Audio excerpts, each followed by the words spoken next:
Five-cornered fight ang mahitabo sa piniliay sa Cebu City sa maabot May 2025 national midterm elections. Sayra nato ang labing awahing kalambuan sa COC filing sa Cebu City, pinaagi sa report ni Alan Domingo.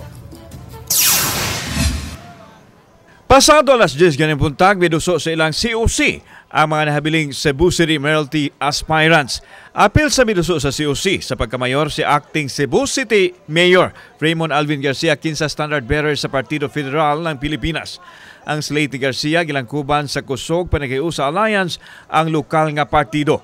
Kauban nga biduso sa iyang COC ang running mate ni Garcia nga si Attorney Joey Daluz, ang kani-chairman sa MCWD. Og ang mga magpapili pagka-kongrehista o pagka-konsehal sa amihanan o habagatang distrito sa Dakbayan sa Sugbo. Miuban usab ang bagang duot sa mga tao nga misuporta kanila gikan sa simbahan hangtod na sa buhatan sa COMELEC. That is something which I feel should be addressed, and sige na po balik-balik ana nga aside from the usual maintenance of the clogging and the silting, we have to address the problem at its source. Of course, we're looking at dams, we're looking at catchment basins, and many others that will solve the solution of flooding.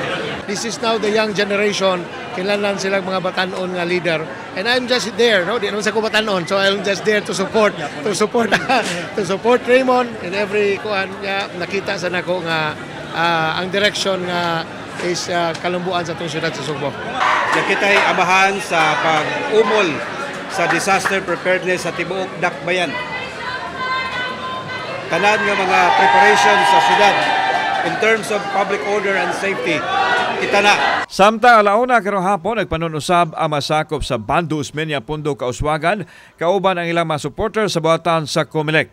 Miduso sa iyang COC ang ilang standard bearer, pagkamayor si Nestor Archibal nga kasamtangang konsehal sa syudad. Kauban niyang misumiter sa COC ang ihang running mate ug kanhi mayor sa Dakbayan nga si Tomas Usmeña.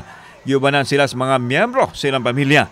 Apil sa miduso silang COC ang mga magpapili pagkakonsehal ug pagkakongrehista sa North ug South District. BOPK is still alive, very much alive, and we are banking on our people who are supporting us for the good governance, supporting us for the direction that the services ang serbisyo para sa masa. Atog yung buhaton nga makatagtag tinuod nga serbisyo para sa atong makaigsunan sa siyudad sa Sugbo.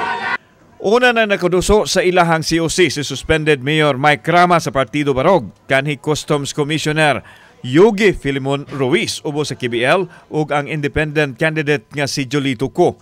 Giulagway ni Attorney Ferdinand Guhelde, election officer sa Cebu City South, nga hapsera ang pagpahigayon sa COC filing. Mga gamay nga kurhianan sa COC, nya ato nang naapas.